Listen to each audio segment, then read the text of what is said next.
Thank you for joining us on this week. So let's begin with the first part of our discussion today. That is the requirements and standards for opening a health facility in Zambia. To begin with, could you explain what exactly a health facility is? Okay, thank you so much, Mwaka, and thank you so much, the viewers and listeners.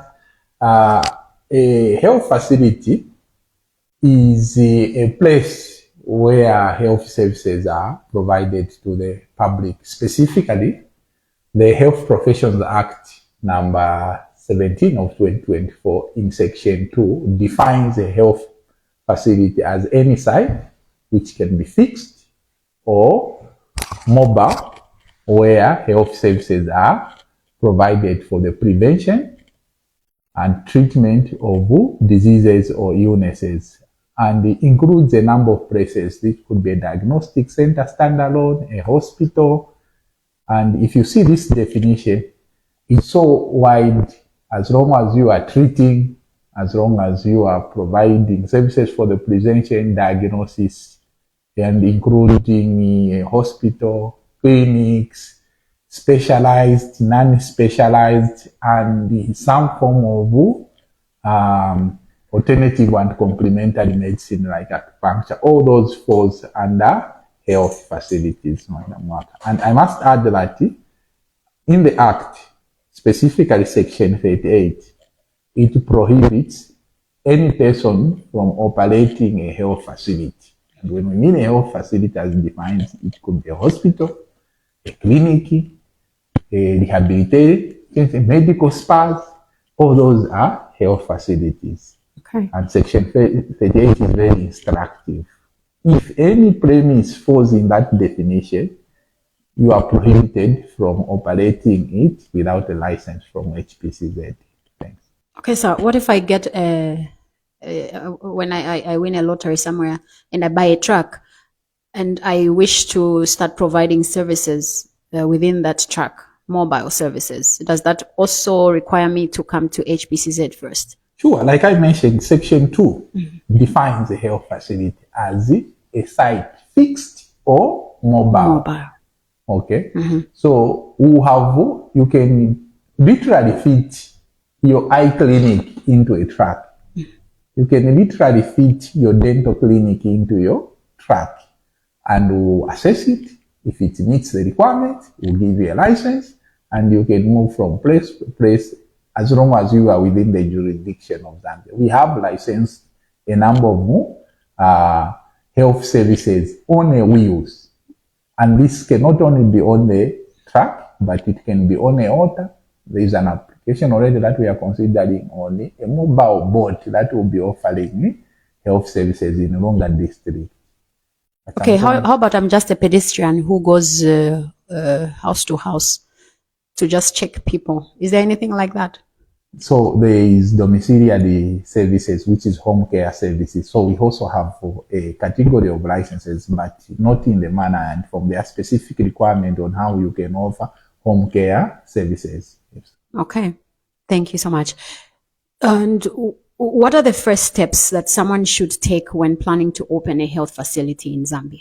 Okay, so Section 39 of the Act provides that any person who intends to operate health facility should apply to the council, and then the council will give you the requirement. So the first step in setting up a health facility is that you need to legally set up an entity. So you come to operate a health facility as a person under the Zambian legal framework. You need to be a registered entity, either under the Companies Act, either you are an NGO or you are a government like a Ministry of Health. So first set yourself as a legal entity. When you have the legal document, you would have made the first step. Step number 1 and number 2, now you come to HPCZ to come and get the specific requirements. We have specific requirements for different categories of health facilities. In the definition, it could be the mobile, whether it's mobile, whether it's fixed, as big as hospitals, small, and then there are specific requirements. So your entity now so registered or so established can come to us now. We will give you specific requirements for that particular type of clinic. And we expect that now that moves you to step 3, which is you go and prepare the facilities, the premise. You equip it. When you prepare those premises, then obviously when you satisfy yourself, at that stage you can consult us as many times as possible. We'll give you technical support so that you get it right. Because actually getting a license to operate requires that you meet the set requirements. Then you can schedule an inspection with the Health Professions Council. And when you are successful with the inspection, you meet the set standards, the council will issue with a license to operate. So, just to be clear, register yourself as an entity, okay? Come to HPCZ, will give you the specific requirement for the type of health facility you want to set. You meet those requirements, okay? And prepare for inspections. We do the inspection. You are successful, you are good to go. Okay. So when you say specific requirements that HPCZ is going to give you, what are these requirements? Maybe you can just say a few of them, the key requirements that they would need. I know you advise them when they bring the forms, but just somebody would want to know, what is it I should prepare for? Okay.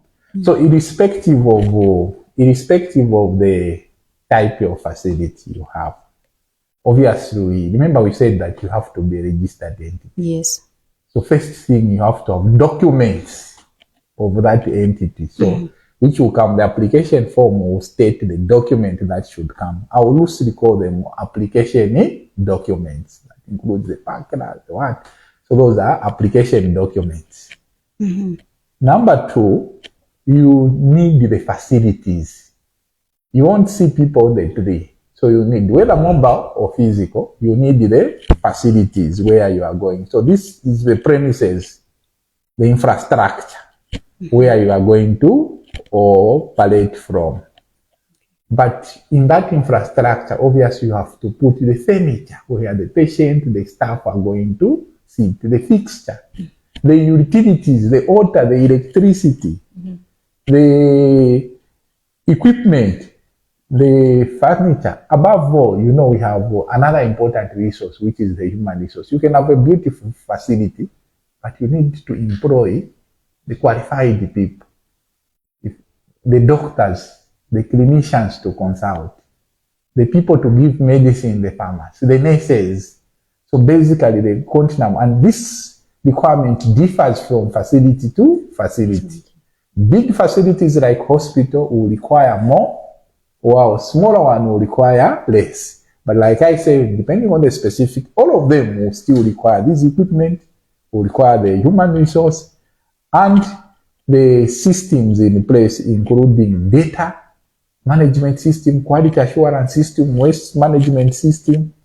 Of course, you also, the Act provided that you have to pay the fees. So other than preparing this, also pay the fees for licensing, and then you are good to go. Okay. I see there's already a question from Bright Muduzi, who is asking, what are the requirements for a mobile first aid clinic? Okay. Are they the same as you've just explained? So, like I said, yes, so these are general. Whichever facility you require, those are the general. But they differ in quantum. So depending on the service, the staffing will differ. So like for a mobile first aid station, so obviously you need a vessel, which could be like a truck, or that you need. Then you need the people, qualified people who offer those first aid station services. And you need the equipment in those that should be installed in the vessels, and it's quite structured that you need, and specifically. Obviously, the fees will be there, but like I said, you need the documents again will be there. So basically, loosely this, but we have specifically requirements of what should be in the first aid box in terms of equipment, in terms of the should be thermometer, tourniquets, all those things that will require you to offer your specific first aid station. Okay. So, and earlier, I think you mentioned that there are specific requirements for maybe, is it a type or class of facility?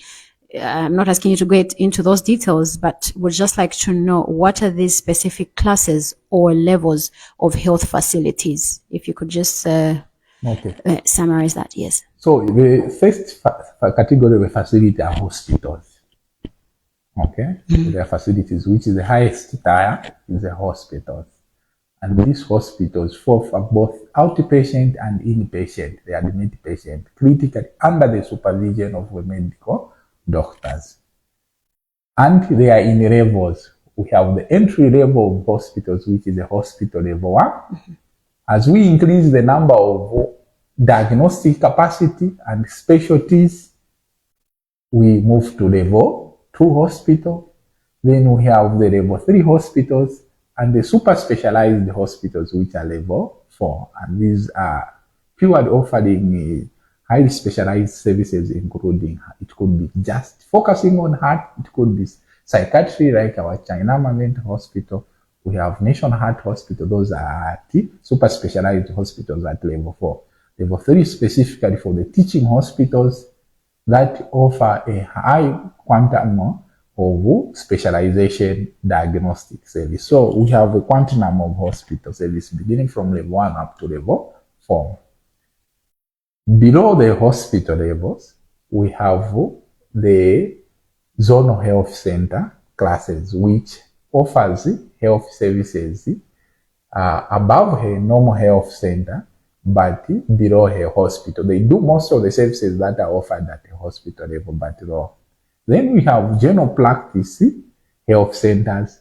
We have smaller facilities, which are health posts.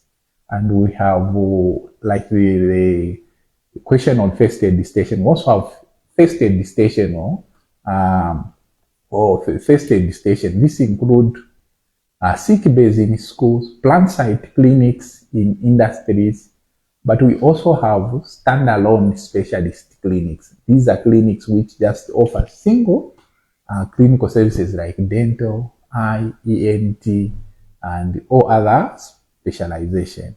We also have diagnostic facilities, and these diagnostic facilities can offer either laboratory services alone or medical imaging services, things like X-ray, CT scan alone, or a combination of both the laboratory and the diagnostic imaging services. We also have rehabilitation services. People that specifically offers rehabilitation like physiotherapy, chiropractic, and a number of services. But we can also have mental rehabilitation facilities. People are offering just mental rehabilitation services, drug addiction. Those are facilities that offer those. So basically, we have a person can open a facility in any of these categories, and this can be offered as a fixed facility or mobile facility. Okay, glad you said a person. I hope it answers this question by Prevenshas Chanda, who's asking what class of a facility can a clinician run? Okay, so running a facility is difficult to say, but in the context of the Health Professions Council, any person, because a person, it doesn't matter whether you are a clinician, you can operate a health facility in Zambia, provided you are coming in as an entity. It's either you register a company, it's not restricted. Let me make it clear. Operating a health facility is not restricted to health practitioners, clinicians. Even a businessman can run healthy facility. All you need is to meet set requirements for those facilities. So clinicians, non-clinicians, members of the public, if you have what it takes, you register a company, you register an NGO, you can come as an organization, cooperative. At the end of the day, that group collectively, so as an entity, can operate a healthy facility. Okay. Thank you. I know you're going to have a lot of applications from our clinicians because Bright Muduzi is asking a similar question whether clinical officers are allowed to open private clinics. Mr. Muduzi, we hope you got that explanation. So I know earlier you talked about infrastructure, but maybe you would like to speak about it in detail, what we look at when we are approving the infrastructure for a health facility, what standards must be met. Okay. So in terms of infrastructure, the infrastructure requirement differs from facility to facility. The more services you are providing, the more obvious infrastructure you will have. But the basics apply. For every facility, obviously, that attends to people, the Basic Public Health Act, Cap 295 of the Laws of Zambia, prescribes certain requirements about infrastructures. So, basic is that you attend to people. Obviously, you require a reception where people will come. So, there must be a reception. Obviously, when you attend to these people, you write their complaints in medical records. Obviously, there must be a place where you store these records for patients, secured the records. Okay? People will need conveniences. If they are pressed, they need to go somewhere. So we need toilets for male, and in Zambia, we don't mix male and female. So that means you are talking of minimum of separate conveniences for the male and the females. Should that be, just on that one, on the toilets, should they have separate for patients who and are within the facility, yes. Staff, as well as those who are coming from outside? Yes, there is, but there are obviously considerations. For bigger facilities, yes, we may have that, but the key word is that there must be conveniences separate for the male and the female. And in some cases, we need to make consideration for people who are differently able to be disabled. Secondly, depending now on the services that you want, obviously if you are offering clinical consultation, you need consulting rooms where the clinician will consult from. You need treatment rooms. You are going to give them medicine, you need a pharmacy room. When people are sick, you may not send them home immediately. You need to observe them, even if you are not admitting. So you need the observation room. At minimum, two. Again, because of our culture, we have separate male and female observation rooms. So at infrastructure for a small clinic, we are talking that you should have a reception, at least you should have a consulting room, you should have a treatment room, you should have male observation room, female observation room, and the toilets and conveniences. In small that will make. But if you want to do ultrasound, it means that you should have an extra room for that service. You want to add X-ray, again the infrastructure start adding. If you want to do deliveries, again extra rooms are needed for. And as the number of your expected patient load increases, it means that where we are talking of one consulting room, now you might have to increase the number of consulting rooms. So when you come to us, we'll have a chat with you and we'll understand your needs, and then we will give you specific requirement for the scope of service that you want to provide. Okay. And during the approval process, do you also consider waste disposal or waste management? Yes, so waste management is very critical. In fact, we have specifically our colleagues from them regulate all environmental matters, including waste management. So all applicants who wants to run a health facility should have a certificate of authorization to generate waste management issued by ZEMA. It's one of them. Remember I talked about that you need to come with application documents. Yes. On top of that, you have to have medical waste is a hazardous waste, meaning that it can harm people or the environment.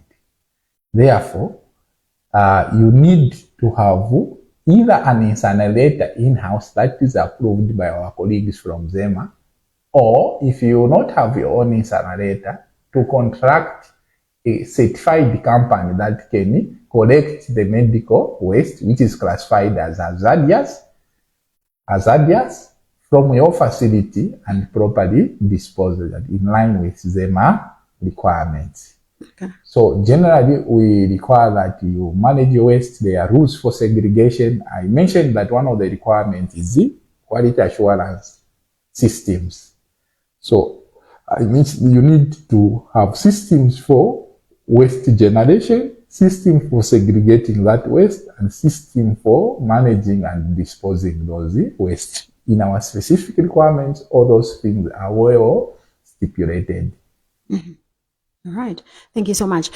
Now, how important is the location when applying for, or when you want to open a health facility? Does HPCZ also consider the location of your facility? Yes. So from just the way I mentioned with the previous question we're discussing about health facilities generate waste, and the waste from health facilities is classified as hazardous waste. So generally, health facilities are hazardous place. Okay. So one of the requirements, location where you put a health facilities matters. So their location consideration that we deal in conjunction with the city planning guys from each local authority. They will designate places where churches can be. They will designate places where clinics can be. So basically those considerations are making. The idea of choosing location is to ensure that we safeguard the public from all the harmful issues that are associated with the surrounding of health facilities. So we have restrictions of health facility in terms of where you can be. So contact us so that we advise in the place where you want, whether your specific facilities. And different facilities have different risks. Mm-hmm. For instance, you notice that certain services we can allow on the mall. You go on most shopping malls, you'll find optical services there. Mm-hmm. You find dental clinics there. Mm-hmm. But you will not find a lab there. Because certain services are more hazardous than others. Mm-hmm. So yes, we have rules. Okay. So instead of you going to set up a facility and then you come to us, imagine you've wasted all your investment there, and then we tell you, sorry, this can't fly. This can't fly. So our aid is that once you do your registration, come to us, we discuss the requirement, we'll tell you in the requirement, in all these location considerations are well outlined. From what you've said, I think for me, I would rather, even before I get that plot or whatever land, I come to HPCZ. You tell me whether putting up a facility just here near our office is okay, or, those things. From what you've explained, because if I go ahead and buy this plot of land and you come and tell me, no, you can't establish your facility here, then it means... This is the reason why HPCZ has an open door policy. Mm-hmm. We don't want our investors, local or foreign, to invest wrongly. Mm-hmm. So we do advise in terms of how they set up health facilities. Come to HPCZ, any of our offices. You can go to Ndola, you can go to Kasama, you can come to HPCZ and our contact nations. You can send email to our info. We are very particular in giving our clients specifically requirements so that they get it right from the beginning. So we understand that we need to guide our clients so that they do correct things and they don't waste their investment. That's why we have an open door policy. That's great. Now, Mr. Chirwa, once the facility is open, how does HPCZ then monitor compliance with the standards on which that facility has been approved? Okay. So the Health Professions Act provides that the council should conduct compliance inspections. Okay, so there are 4 types of inspections that we do. The first one is routine compliance annually. So we go for inspection in these facilities that we're given to check that they are complying with the requirement for the license class that they were given. Do they still have the equipment? Do they still have the staffing that were there at the beginning of the license? So annually, we conduct these licenses routinely, okay, to just check. So anytime, and we don't announce this because we want to find things the same way the client should find them. Is the BP machine working? Is the thermometer working? Because they need to measure the temperature before they can tell whether there is fever or not. Okay? Okay. We also do reactive inspections where there is a complaint from members of the public where they have seen something suspicious. So that time we will not wait to say, we just went there last week. If someone tells us, even if we went there last week and you tell us there's something fish happening there, we'll still go there. Because HPCZ exists to protect the public from consuming unsafe healthy practice. So we don't take anything for granted. Once we receive a complaint, we respond accordingly, no matter how far it is within the country. Okay. The third type of inspection that we do is surveillance inspections. So sometimes we're just going to survey, and we also have informers and other kind of mechanism that we do. But sometimes we also do supportive inspection where the facility themselves are not sure about something that they want to do, add or modify. They will call us and we will respond there to just give them some more like a supportive inspection. So this mechanism help us. Now, I must mention that when we give a license is not for life. It's valid in the year in which it's issued. A facility is required to apply for renewal for them to continue operating the following year. So like all the licenses for 2025 will expire. Mm-hmm. At that time, the facility, in their application document, there are certain things that we ask that helps us do due diligence, whether they are indeed. For instance, we help them to submit their staff rating and we vet their staff rating. They are offering dental service, and the dental surgeon they had as a result, how are they going to offer the service? So we give annual licenses so that every time there is an opportunity, before we issue the license for following year, at least we've satisfied ourselves that indeed there is nothing that prevents this facility to continue offering the services. Okay, thank you very much. As we conclude on this topic, what happens if a health facility fails to maintain those standards after it's already been licensed? Okay, so two things involved. Okay, we ask the question, whenever there is non-compliance to the standards, we ask two questions. Okay, how uncompliant are you? Because we are guided by the law.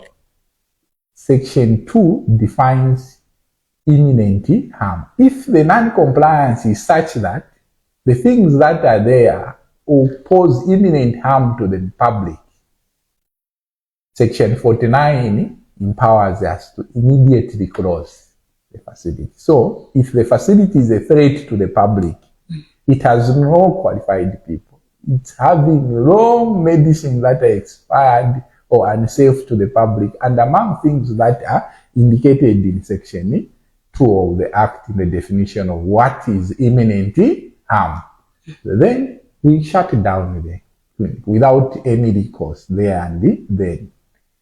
However, if there are non-compliance matters, but there is no imminent harm to the public, we can take administrative corrective measure.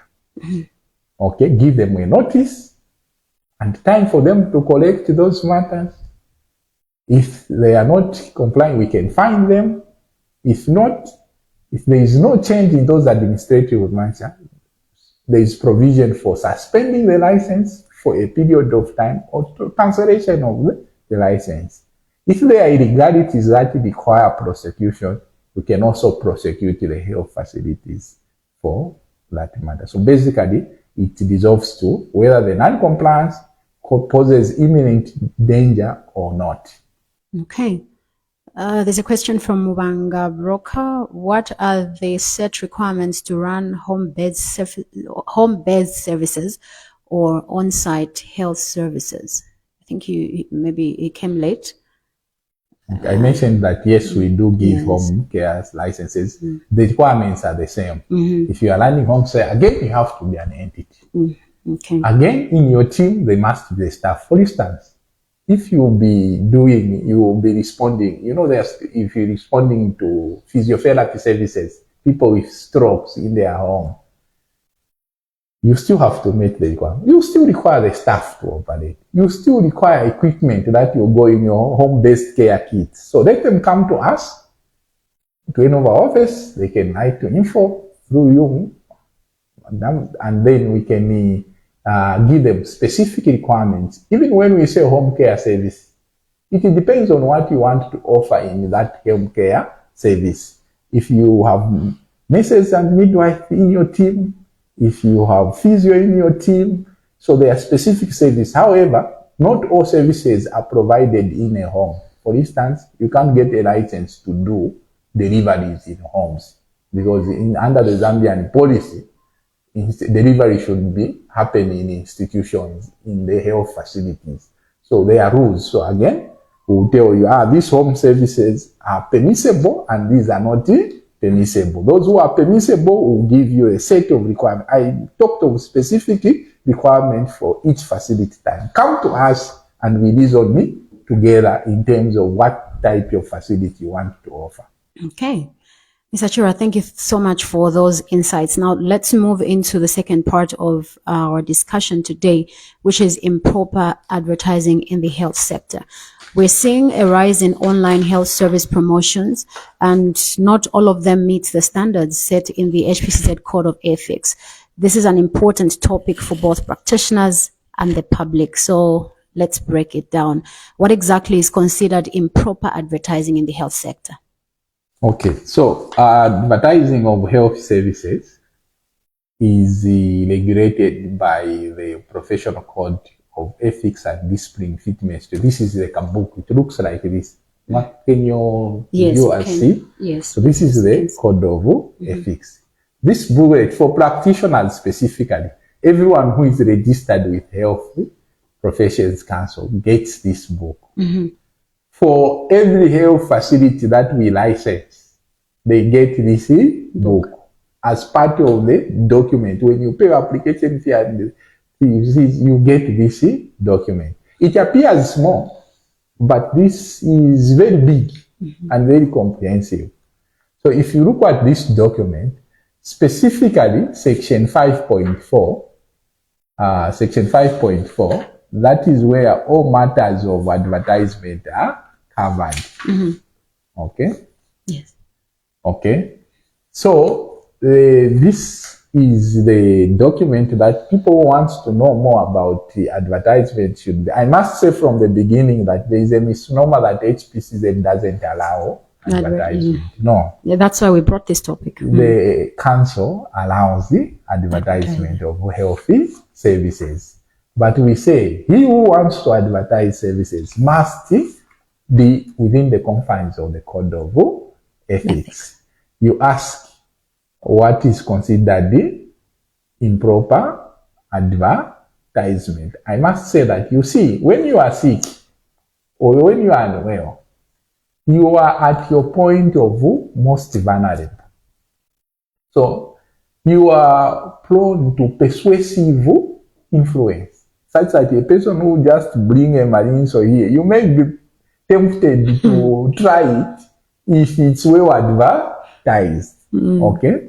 So, improper advertisement is an advertisement that contains false, misleading, exaggerated, okay, unverifiable, self-promotion matter. If something is not correct, we don't allow to advertise. If it's misleading, incomplete, exaggerated, unverified, that's improper advertisement. And the advertisement in nature, there is a tendency to exaggerate. there is a tendency to sweeten. And in health service, we don't allow that kind. And this is where people fail to advertise on the basis that we just want them to give factual information. Like I say, claims that give illusion, hope of cure in health facility, we don't allow. So you can't say, those things like you cure 100 diseases, and it must be verifiable information. No giving illusion or hope of cure, guaranteed results, or exploiting patients' vulnerability. So that is it. Any advertisement that exploits vulnerability of patient is not. So we don't allow use of certain phrases in you can't self-promote yourself, you can't say you are the best or the only unless it's a fact. Okay. So basically, that's what we do. And the reason why we have these rules, like I say, people who are unwell are vulnerable to persuasive influence. Okay. I was about to ask a question on self-promotion, but I think we'll let it be. You've explained quite very important points there. We get to, why is it important for health practitioners to be careful about how they advertise their services? I know you mentioned that patients are at vulnerable state when they are sick, they're unwell, and they're desperate to get whatever healing they can get. So why should health practitioners be careful then? Yes, or health facilities. It could health just facility and health practice must be careful, because you see, if at all, because of your wrong advertisement, a person who was supposed to go for cancer screening somewhere, but you have advertised something that is not correct, that is fake, they will come and try your product or service, and when they try that service, only to spend 2 months to realize that your service is fake or not factual. By the time they are going to the cancer screening facility, they may find themselves they are on a stage where now it becomes palliative care and you can't treat them. So it's quite bad for the public if practitioners or health facility engage in improper. They must be careful that the information they are advertising. However, most important for them is that if you are a practitioner, you are bound by the code. Your license to practice may be at risk if you involve yourself in improper advertising. If you are a facility who is licensed by HPCZ, your license, continued license for that hospital is at risk of being revoked if you engage yourself in improper advertisement. So you have to safeguard your right to practice as a practitioner, but as a facility, you also have to safeguard your right to operate that facility, because violating the code of ethics can risk that. Okay. All right. Are you able to give examples of advertising practices that are unethical or misleading under the code of ethics? I know I think you mentioned some, just a bit, but then are you able to give more examples so that me and others here know that this is improper advertising? Okay. So yes, when you see adverts that first guarantee healing, there is a statement where we say we treat God heals. Okay? Okay. So that's suspicious. A health facility of which sorts provide treatment and therapy. Okay? And do not guarantee 100% cure. Okay? We also don't, a health facility that claims that they are the best. That is suspicious, because they know if you are a facility, you know the rules. You can only tell people the services you offer. You can't guarantee cure. You can't just offer the services that are verified. Okay, but what happens on that point? What happens if a particular health facility is the only one in the country that has a certain machine, and they are going out there online or even in the communities to say we are the best because we are the only ones in the country that have this particular machine that can do such scanning or whatnot. Is that also considered improper? So yes, because the text and content matters. So that particular entity is not the one that keeps the register. Suppose at the time they were thinking they are the only one, then another facility is licensed. So basically you can't, if you are not the one who has the authority to license or who keeps the register, you can't claim you are the only one. Worse, you can't say you are the best. Who certified you the best among others? The idea is that we are all players in health services. You see, a patient can start from a health facility, a clinic, they do their part, they refer. So we are all, health has many players in the system. So such advertisements are not good. I must also add that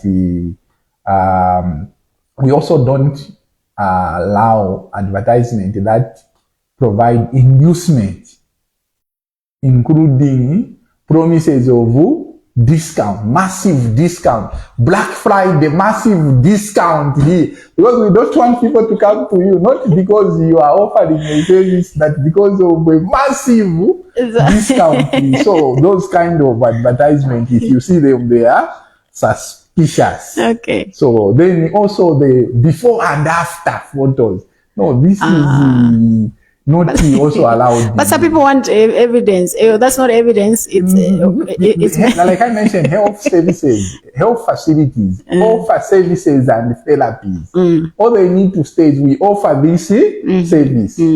Madam Mark, and let the patient decide. Offer treatment, and the cure and healing belongs to them.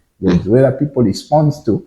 So do your part as a practitioner. What people go to school is to learn how to treat, to offer treatment that is verifiable and scientifically sound.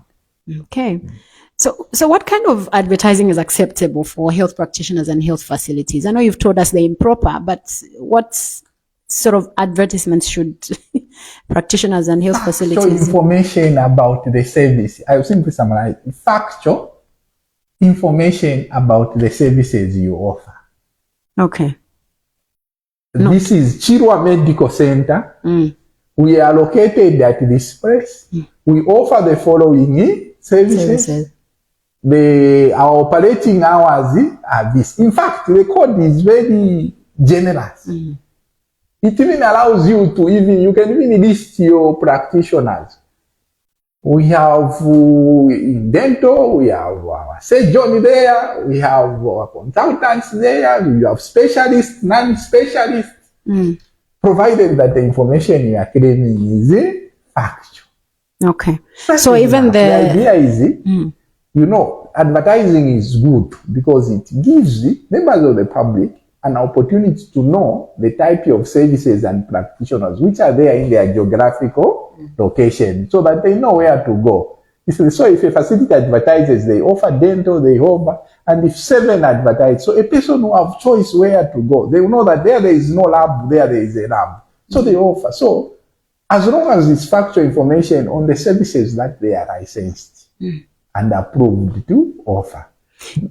Okay. I know I've seen some facilities, or is it health practitioners who bring patients or people who've benefited from the services to give testimonials, and they'll be there on video saying, I went to so-and-so facility or so-and-so doctor and I was cured of this. Thank you. They are the best. I invite you to go. And do you allow such things? No. Again, if a facility allows their agent, so the patient we consider is the agent of the facility to advertise in a manner that breaches the code of ethics. Remember, there is no comparison in health services. You offer services as yourself. So, and that also brings me to celebrity endorsement. Okay, so in health facility, you can't go to a celebrity and then they come to say, I endorse Chirwa Medical Center. No, those is not permissible. So yes, we don't allow patients to be abused because you can influence people, and the idea is to offer. The facility is just permitted to state the services that they offer, not to parade the patients and the patient to give testimonials themselves. For currently, it's not permissible to give testimonies. Okay. So how then does improper advertising put patients or the public at risk? So like I said, improper advertisement involves advertising false information, okay, misleading claims. So if at all you have no capacity to offer specialized treatment, and this facility, which has only a general practitioner, claims that they are offering specialist. So you are being attended. Who as a person that requires specialized service end up being treated. That's falsifying. Eventually, you realize that the capacity are not there, or the therapy is not correct. So actually, that's directly putting the patient or the public at risk.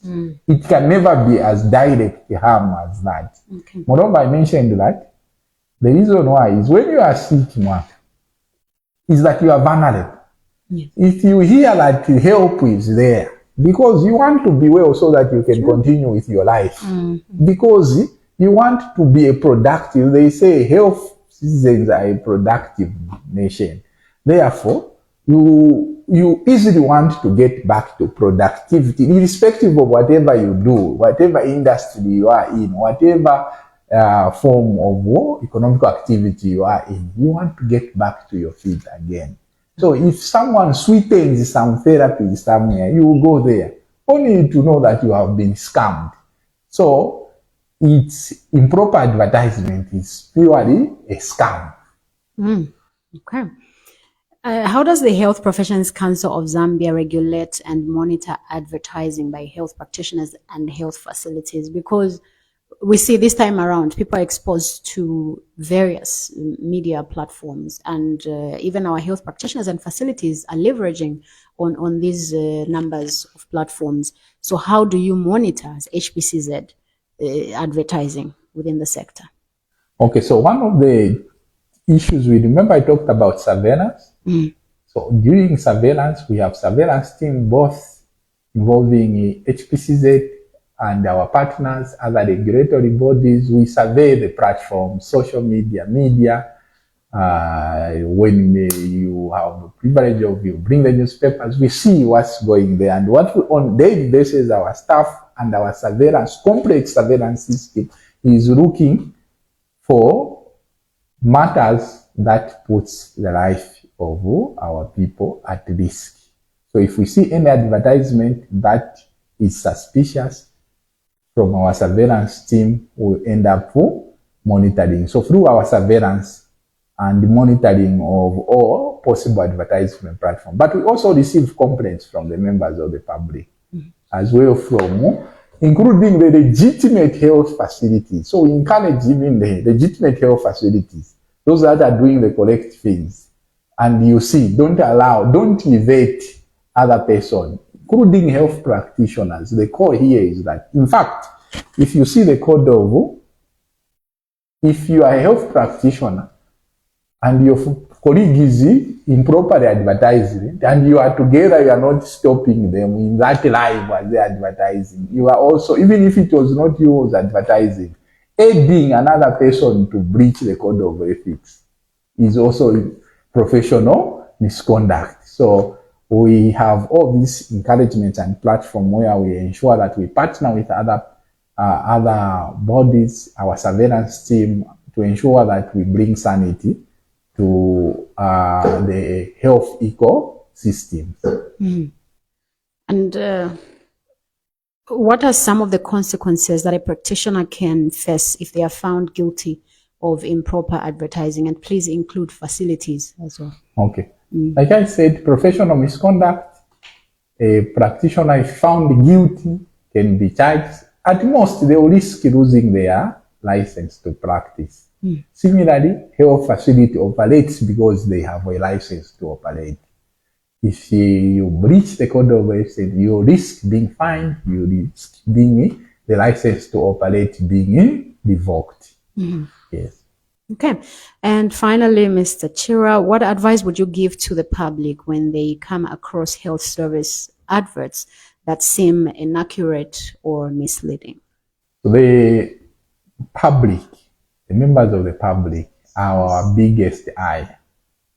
Okay, we rely on them. We are there for them. We exist because of the public, and because the public are everywhere. They are found everywhere. We call upon the public to report all suspicious adverts to the HPCZ so that we can take charge. Only the last week that we were through the public who sent us public, we are able to remove some of the unlicensed practices from the market and arrest them because of this partnership. So we call upon the public to continue giving us information. Where they are not sure, contact our offices. Like I said, we are decentralized.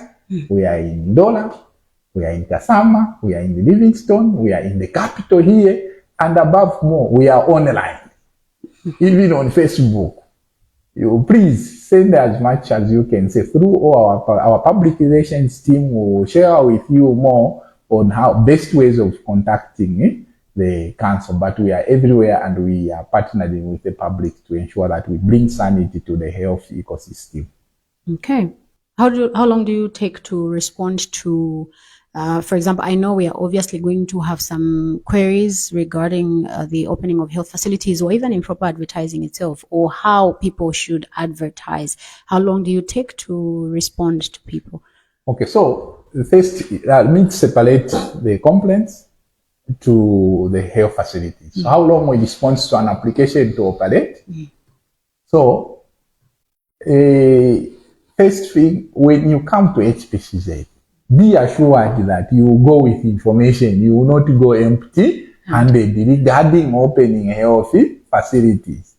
You go to any of our offices today, Ndola, Livingstone, Lusaka, there will always someone who will give you the specific requirements. Okay, so there it's instant. Open our office, you get the information on opening the facility. However, getting the requirement to open, how long will it take? It depends on how well you get prepared yourself. Because we will not, when you come, we will not come to inspect you until you tell us you are ready. In fact, when I talked about inspection, the first inspection that we do for licensing, it's the client who determines that now I'm ready, I've met your requirement, HPCZ, come on such a day. The only thing we ask is that they give us at least minimum, not less than 5 working days, so that we go to see them. Because we are an institution, a public institution, there are processes before our team moves. So because of that, we expect that clients, they give us a reasonable time for us to respond to them. But once we do the inspection, the law is strict on us. It requires that we give them the license to operate within 30 days of having been read with all the application. Now, when we say application, it must be a complete application. When we inspect and you and us agree that now everything is ready, within 30 days we'll give you the licenses to operate. But whether you will be ready within that day, it's up to you. We don't want to rush you. We want you to do the correct thing. But during that time, it can be a longer time, but we'll be there. We'll work with you through your investment journey in operating health facilities. When it comes to responding to complaints about health facilities that are not complying, including complaints about an advert, again, we act very swiftly.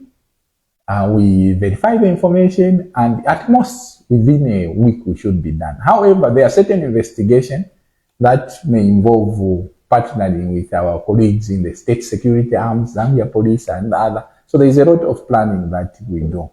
And on top of that, be assured that the council doesn't just do investigation and leave our informers in the dark. We will come back and give you feedback about what we are doing about your matter.